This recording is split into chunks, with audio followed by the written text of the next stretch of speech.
Hey Tom, how you doing? Very good. How are you? Good. I'm really good, thanks. You know as well as me, there's lots of different ways that people can drive traffic these days to their website, to their offers, whatever it might be. And I actually recall hearing you speak at Traffic and Conversion back in February.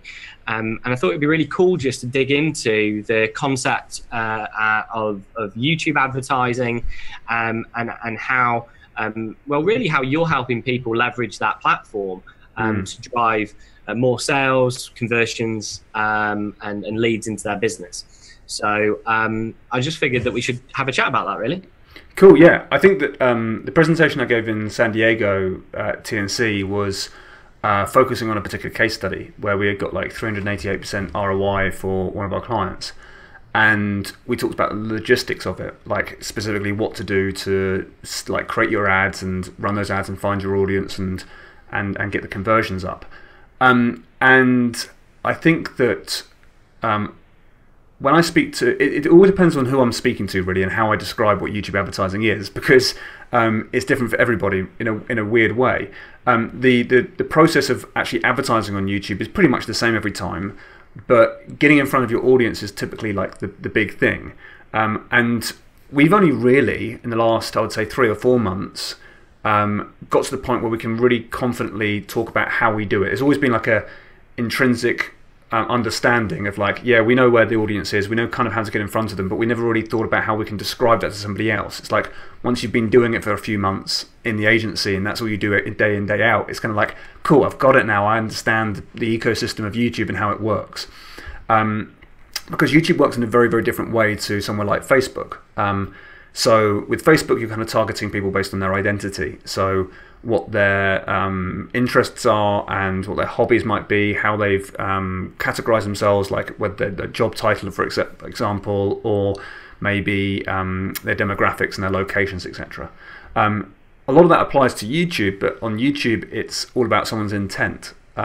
Because when we visit YouTube, we're normally doing it for a reason, not just because we might be bored or we might just like, there is a part of that. I think that like 53% of people, the stats are from Google, 53% of people that go to YouTube are typically going there for entertainment reasons or inspirational reasons. So maybe we want to watch a Justin Bieber video or a, I don't know, like a laughing baby or a cat falling off a fence or something like, I don't know. That's how you spend your day though. Seriously, that's how you spend your day. That's pretty much, yeah, exactly. I've got this facade of this agency, but it's really what I'm doing is just watching cat videos all day. But the vast majority of people that aren't going there for that entertainment reason are going there for intent, and they're looking to find out information about something they want to know about, something they want to do, or something they want to buy. So it strikes people as quite strange when like the most popular videos on YouTube are actually unboxing videos. The most popular channel for a long time now has been this like Disney Collector BR, it's called.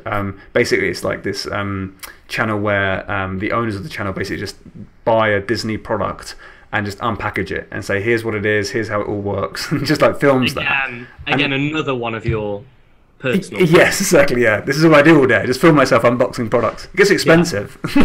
I have to buy all these different products. But no, like so like there's this kind of like weirdness to YouTube, but it's only because the audience exists and that's what people are wanting. And I take the Disney Collector BR channel as like a weird one, so to speak, but there's plenty of products out there that are being filmed because people like to know information about specific types of products before they go and buy them. They're looking at them and saying, okay, there's a coffee machine, how does it specifically work, what type of coffee can I buy, how convenient is it. They're looking, it's almost like window shopping, YouTube can be like sometimes. Then there's the idea of like this wanting to know idea, which is like you're going there to learn information, so you might just type in topics that you want to find out more about. So it could be like YouTube advertising, someone types in that, or how to get more customers, or information about content marketing, or do you know what I mean? I'm speaking purely about marketing there, but it could be anything that you just type in a topic, kind of keyword type thing, and you're just looking to learn. And then you also get these how-to videos, like how to, and one that I looked at the other day was how to build your own deck, like decking in like landscape gardening type thing. I looked at it and thought, maybe I can do it. And I watched the video, I was like, great, I know I can't do it, which is good. But so there's all these people that are looking up these specific types of keywords and looking for videos on those topics. And that's what I think a lot of people look at YouTube for, like these keywords that people are typing in. But it's so limiting. And that's why I think once you've experienced YouTube advertising and you're into it, you realize there's so much more that goes on YouTube, and that's how you can tap into this whole new audience. And it's all about someone's moment in time. And if you can get in front of people at the right moment with the right ad, and not be all salesy, not be like a really annoying like pre-roll ad constantly hitting you all day. If you can do it in a slightly different way, it works incredibly well. One example that I've talked about recently, I was giving a presentation in Bath recently. Just for people that are listening in, Bath is a place in the UK, not me in a bath or anything like. I'm sure that would have come up in some people's minds. So I was giving this presentation, and someone in the audience were chiropractors, and they were looking to see how they can promote their business on YouTube. And I was talking about YouTube and how it all works, etc. And they were like, well, do I just like advertise on a keyword like back pain and all the back pain videos that are out there? And I was like, sure, you should probably do that. But put yourself in someone's moment in time. If someone had back pain that needs solving in that local area where that chiropractor could help that audience, there's going to be like, I don't think hardly anyone will actually think, oh, my back is killing me, I better go to YouTube and type in a video about back pain. That just doesn't exist. That moment doesn't really exist, especially in a local area. Internationally, sure, you might have quite a big audience doing that, but the vast majority of people aren't doing that. And so it's like, well, how do we get in front of an audience that would be right for this chiropractor, considering they're in a local area? And one of the things I started talking about is like, well, now identify the moments that your customers have. So think about one of your customers that turns up on a regular basis to your practice looking to sort their back, and they're like, well, we get a lot of people over the age of 50 because the back tends to give way at that point, and get a lot of people in that sort of age bracket, and a lot of them would be female as well, and that was just a demographic of their audience. And I was like, well, immediately my mind went to like, what do people over the age of 50, females, do? And we can get very stereotypical, and I don't want to offend anybody, but one of the things that came to my mind was like, well, I know that kind of some of my family members of that age who are female will typically about this time of year, spring to summer, will start thinking about gardening and what their garden's going to look like that year and what to start planting.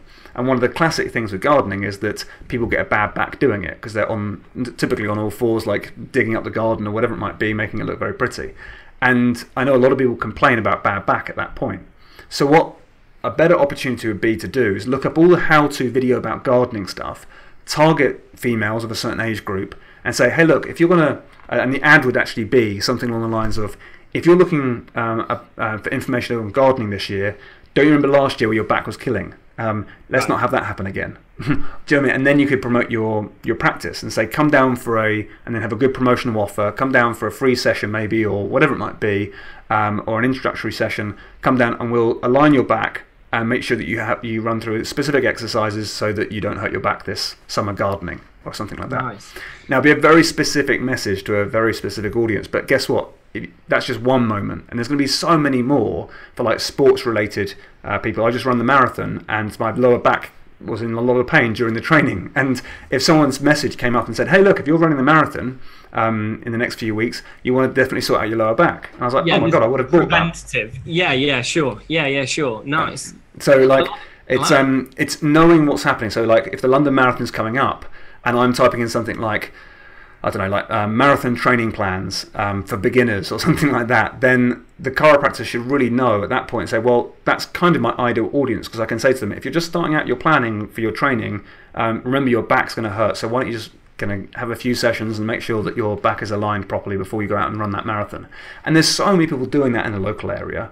There's not too many people typing in back pain, but there are people that are typing in information where you can still help those people.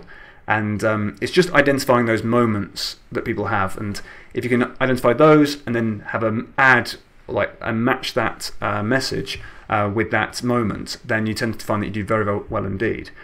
So really, whenever I think about YouTube advertising, I think about getting in front of an audience that would be in the right moment, as opposed to the identity of somebody or a keyword as such. It's more to that. It's more of a context around it, and that drives all of the results that we get for clients as well. I like that. Okay, cool. So I get that, and I think that for anybody listening to this, they probably would have already picked up that YouTube as a channel is quite different to the way that you would go about thinking structuring and putting a message together if you were advertising through Google AdWords or through Facebook. And I think I can grasp that. It's interesting because I've used the analogy for a long time, especially with Facebook, which I know you also do a lot of ads with as well. That it's a moment of self-discovery. Now on YouTube, it's kind of that moment, as you mentioned. It's a really nice way of putting that, for people to remember of the difference between the channels.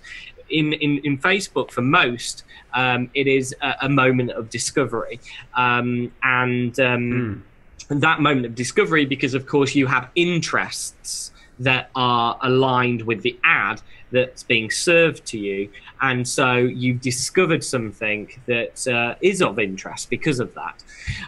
What I'm quite interested in is your take on moving people over from those ads.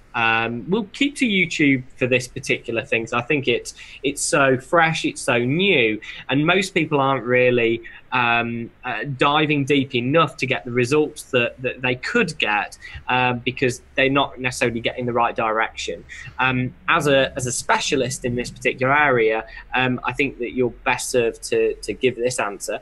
So I don't know how you're building it up. You're going to give me a real tough question now, aren't you? How do we move people over from YouTube and move them towards where we want them to go at the next part of that journey? After they've had that moment, where do we want to take them to?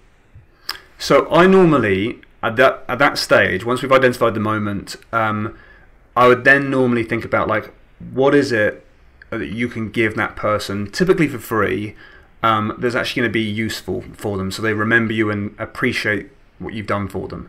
And I always try and get people to think it like it's an offline world again. Like, imagine like the internet doesn't exist, but you just met that person in that moment. So say, for example, you've gone round to your granny's house, for example, and you've gone there and she's thinking about what she's going to plant this year, let's say in her garden. And you'd be like, okay, well, Granny, do you remember last year when you really hurt your back? Like, this year, I think you should really kind of like go and see the chiropractor before you go and do anything. But if you were the chiropractor in that situation and you knew that Granny was about to go and do that planting, what would you tell that Granny at that point? What would you give that Granny? What advice would you give at that point?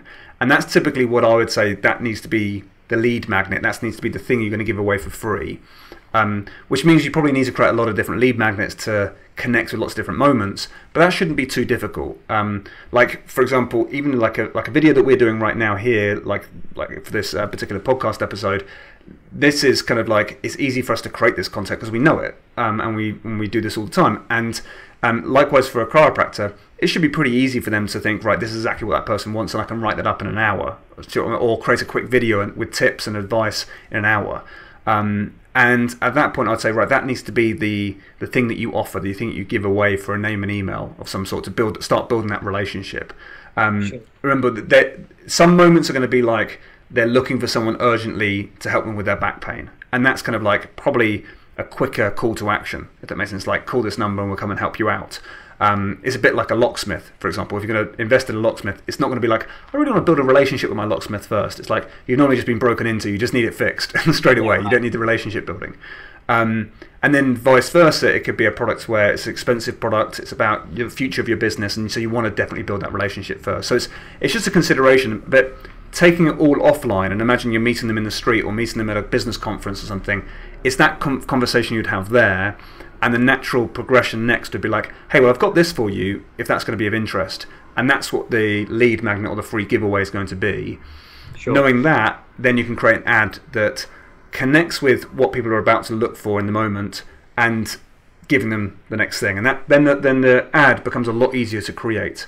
You can normally create that like the length of the video could be like 15 seconds. It could be really, really quick, or it could be like 5 to 10 minutes in some cases. I would say on YouTube, normally if you're capturing people at the right moment, the shorter video is going to work better, and then have most of the content in the lead magnet itself. But it's just playing it out in terms of what you think is going to be most appropriate for that moment, and thinking, right, well, if I need to speak to them for 2 minutes before they're convinced to take the next step, great, take 2 minutes, do it. Don't subscribe to like this, it has to be this type of video because that's what everyone else has told me to do. It's more a case of just identify what that moment is and what's happening at that moment, and provide value and provide good content in that moment, and then say, like, look, if you like this stuff, you're going to love what I've got for you next. It's that type of relationship. So it's not easy to pinpoint and say this is exactly what I would give away, but I would definitely give something that fits the moment, and is a natural stepping stone to that. And that would be the next step.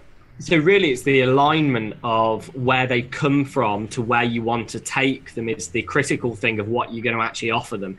And actually, we all know that kind of that alignment of that message in that market is so important to be able to drive conversions to where you want them to be, than anything else.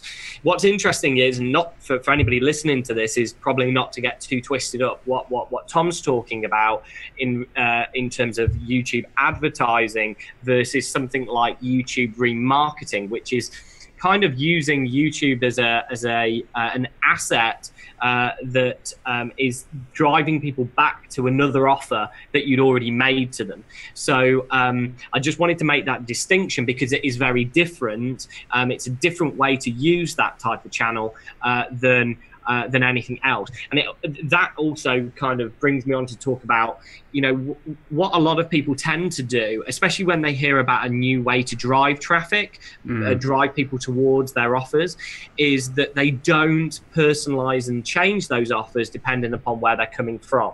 So, you know, I remember going back to last year, people were talking about getting on the early adopter program for Pinterest, for example, and people were like, oh, well, I can just, you know, quickly, this is working over here. I've got this lead magnet. I'm getting 35% on the landing page, whatever. The whole funnel converts really well and whatever.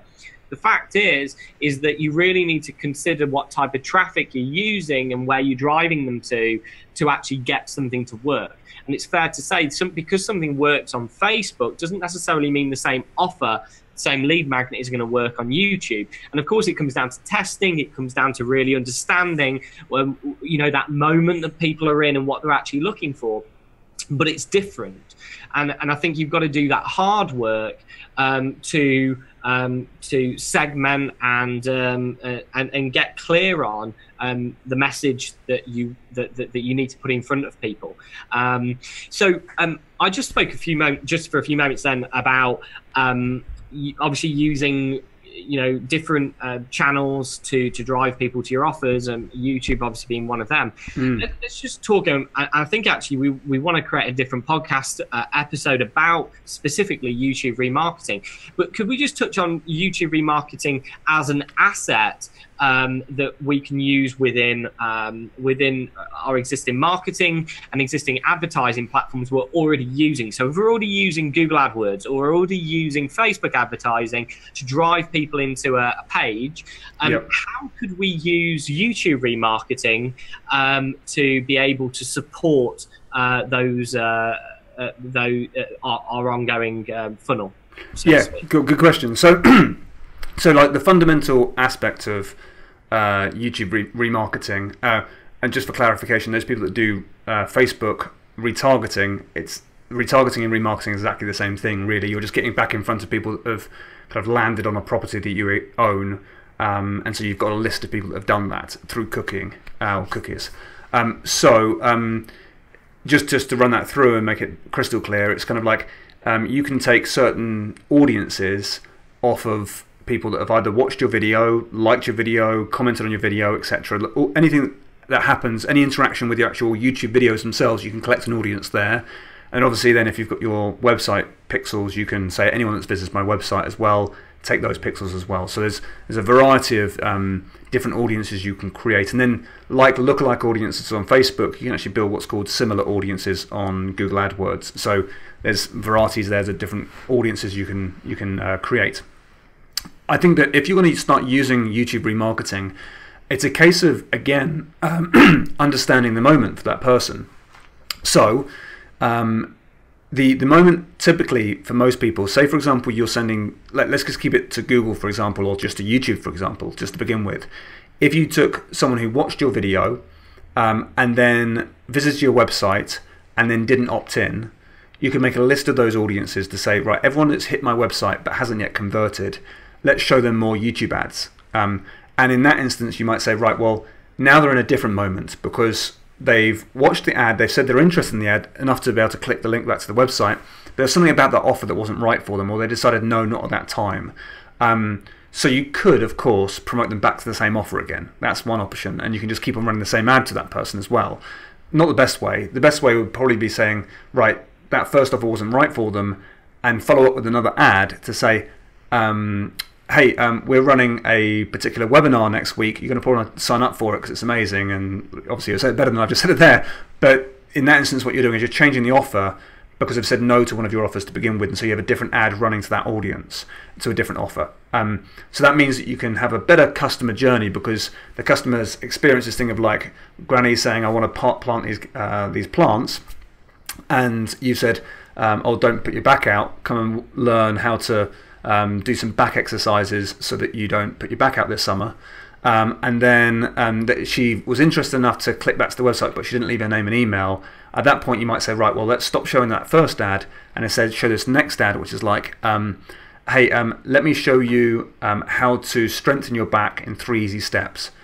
We've got a webinar on it this evening, or here's a cheat sheet on how you can do it, or here's a few ideas that you can use, for example. And then you might have a different offer for that same person. And that's more likely to convert a second time round, and also it's a better experience for Granny. I don't know why it's going to be getting. I mean, I've seen this done on a number of times, mainly in kind of sales conversion campaigns more than maybe marketing, more top of funnel campaigns, but where people actually will, at the beginning of the video, they will say, hey, how you doing? It's Ollie Billson here. I noticed that you got over to us, and for whatever reason it wasn't right for you. Do you is it a good idea to solidify the step that they didn't take before then you give them something else, or is it better to just make the assumption, hey, let's just go in with another offer, say, hey, it's Ollie Billson here, I'd like to offer you the opportunity to join a webinar, whatever it may be? Probably the latter. I think people get creeped out by, yeah, for sure. By like, if you were like to follow them around and say, hey, you visited our site 13 times this month and you haven't yet converted. Do you know what I mean? If you felt like that, you'd be like, wow, my privacy is completely gone, and that would be the worry that I would have, that they'll be thinking about that, not the actual message. You see that a lot on Facebook, don't we? I mean, we see that where people are remarketing people back into Facebook, and they'll say, you know, I noticed that you did life get in the way? You know, kind of the adage of kind of abandoned cart emails is a similar thing. You know, they've got to this step, they didn't do this, therefore we're just going to push them back to where they are. I guess that's indicative of the type of campaign that you're running, probably more so than anything else. But I mean, I think it comes down to the audience as well, right? So like, if you're doing that to a marketing audience, that's fine because marketers get it. They know how remarketing works. If you're doing it to Granny, she's going to be petrified if you're kind of like running it. She'll actually think you're talking directly to her, and she'll get so worried that she'll probably just be that'll be in her head and nothing else, and that's what you'll get remembered for. That'll be the brand in her head of what you are, sort of thing. You're that creep who keeps on following her around and telling her what to do at every step. So and I think what's interesting, you and me talk about this a lot in terms of the agency stuff that we both do, is like, you know, automation and cooking people and being able to retarget them and send automated emails and do pretty much a load of cool stuff gives us a lot of power, but also doesn't necessarily mean that we're able to truly leverage that without being human. I guess, and we've spoke about this a lot, you know, having that, talking to people as a human, believe it or not, actually works a lot better. Exactly. We will talk about that in a future episode, but for now, just in terms of those videos, kind of either the videos for advertising, the videos for remarketing on YouTube. Do anybody listening to this, you know, have they got to have high production? You know, do they have to hire somebody in? You know, I'm sure a lot of people are wondering, like, that sounds like a really, really good thing for me. And I think the way you've explained it with the chiropractor is something that a lot of people can get on board with and really open their mind to the possibilities in their marketplace that they can probably go and attack and go and introduce themselves to get in the moment, to get people in front of them when they're in the moment. But how good do those videos have to be? Do you know what? I get that question a lot, and I never know. It's a case by case situation. And I know that it'll depend on what your customer's expecting. So if I get a iPhone style video from a marketer, I'm good with that. I can watch that all day and there'll be no credibility loss in my mind, because I'm like, great, they're just being there and they're being helpful for me. If it's like a chiropractor, let's kick with that one for a second. If they did have a really fancy video and it came across and the chiropractor looked like an absolute expert, but still friendly and still like I could get on with them. If they came across like that, then there'd be a part of me that'd be like, I'm going to see the best guy in the industry, sort of thing. And so there'd be a natural. I think that for certain types of products, I would like a higher standard of video quality. I probably want it to be in situ, so I want like the video to be done on location, like in the practice or in the clinic, for example, so I can see the chiropractor in their environment and I can see it and I can just kind of feel like I'm there with them, and that would be key. But like, I would want it to be shot really well. I think for that type of, if I was going to do it, I'd definitely want that shot really well. Likewise, if it was like anyone in the financial services, I don't want an iPhone video from an accountant, for example. Right. I want quality at that point. I want to know that, like, I want to see it. Yeah, and are you trying to mix the personality of a personality within the organisation with the message, or are you trying to, would something kind of like an animated video or kind of like a hand-drawn kind of video work just equally as well? I think so. Something I talk about with video is like this idea of Velcro. Whenever we create a video, we kind of think to ourselves like, what's going to stick in the minds of the customer? What is going to stick, and do we want that thing to stick? So like, if someone does this really clever remarketing campaign, typically you might get remembered for, oh, there's that clever marketer or that creepy person, and it's not the message that you remember. It's not what you actually created the video for, or the intent of the video. It's like you get remembered for something different instead. Right. And that's why I always worry about like these like really fancy tools and strategies, etc., because you get remembered for the wrong thing sometimes. Yeah. I think in the same instance here, whenever we create a video, we're looking to bring across the message and also encapsulate that as best as possible, so that even if someone doesn't take action, they get left with this mindset of like, well, wasn't that? Don't those guys look like amazing? Like, that's exactly what I wanted to see. For example, it might not be the perfect time. That's why I didn't sign up for any reason. But you know that you're kind of like, you're giving it the very best shot, but also you're getting across exactly what you want to say. So animation videos, I don't think do it that well. I think they can be great for conversion rates, like VSLs and stuff for certain marketing companies work incredibly well and better than if the presenter was on camera. And I think some of those like hand-drawn videos and animation videos can work really well and are really good at describing something quite complicated and making it seem simple. All that stuff is really, really useful. But I think when it comes to a business owner being on camera and talking genuinely, that nothing beats that. Nothing kind of like beats that human connection, because that's what it is at the end of the day. In most businesses, it's like, I want to connect with somebody else, and if they can talk like a human being to me, there could be animation in the video as well. It can be like a hybrid of lots of different approaches. But I always feel like if there's a person in the video, I can really connect with that person.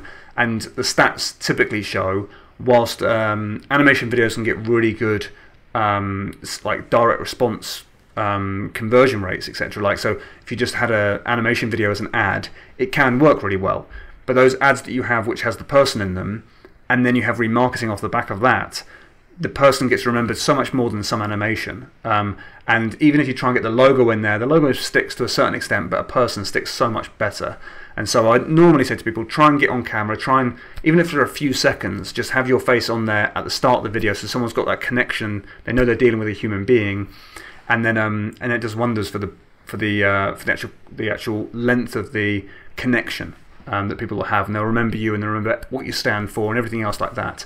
So I try and get the person in the video if at all possible, or then really make it about the logo, and then sometimes have to go animated sometimes as well. But it's more about what you're trying to portray, what you're trying to get across in that moment, and every moment's different. So like even on Facebook, there's going to be certain moments that people are in. Like you might be bored, you might be just out of habit gone onto your phone onto Facebook and scrolling through your Facebook feed, for example, and that's still a moment. It's just understanding that moment and saying, right, if they're in that bored state but then we know they're interested in this sort of topic, how are we going to capture their imagination, how are we going to stop them from scrolling and actually get them to listen? And so that's where you start with the actual ad campaign. It's like, what are your audience doing already, what moment are they in, and let's try and grab their attention and control that moment as much as possible, and then put your offer that fits that moment as best as possible into the view of the actual viewer, basically, or the potential customer. Yeah, it's a whole different level of thinking around using these strategies and tactics with YouTube, and probably for I'd like to think everybody that was listening really broaden their horizons to the opportunities that are open to them in their marketplace. And a lot of people can feel like they've done as much as they can do. I mean, intentional searches with Google AdWords, there are only so many impressions per day, right? With Facebook, you can only you're serving an ad to a particular audience, and lots of things you can do there. But this is also something that a lot of people are not doing. I've certainly found that there's a lot of things just during this episode, my mind's spinning to how we could implement that in some of our businesses and some of the things that you can also help our clients for in our agency as well. So that's great. It's amazing, and I think that it all comes about from data, right? So like this drives all of this. It's not like I've come up with a theory and then thought maybe that will work and talk about it. It's like we found that when we're working with campaigns with clients, every now and again your video will get shown on some random videos that you weren't necessarily targeting in the first place, but you get some amazing conversion data from it, and you're like, hang on a second, that topic there that's got nothing to do with what we thought our client wanted to be advertising on, we got a kind of few impressions there, and we've got like 3 people bought the products from there, and that kind of like might be just one video in one random niche has just all of a sudden just generated a load of customers. And all of a sudden you're like, right, okay, well let's look at that. Let's see what's going on there. Maybe then you keep with your generic ad, but test this new market, like this new area. And so the one I'm thinking of is like a meditation style video.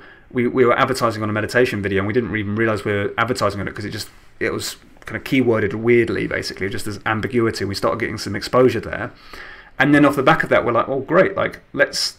Like the topic that we're selling is nothing to do with meditation, but it seems that audience wants this stuff. And so we started then kind of advertising in more meditation style areas, and then we started changing the ads to fit with that audience. And all of a sudden you've opened up this whole new market. And that's what kind of started off this moment idea, is like there's so many kind of customers out there that you're not yet getting in front of. I mean, and they're hidden to most people because they haven't thought this through. They haven't thought like, what other things are my customers doing, and how can I get in front of them and still be useful and helpful? And if you can do that, you'll tend to find that you convert a lot more people, and it's still dirt cheap to do this on YouTube, whilst all the brands aren't there. So it's a good time. Thanks, Tom. It's been an awesome episode, and look forward to catching everybody next time.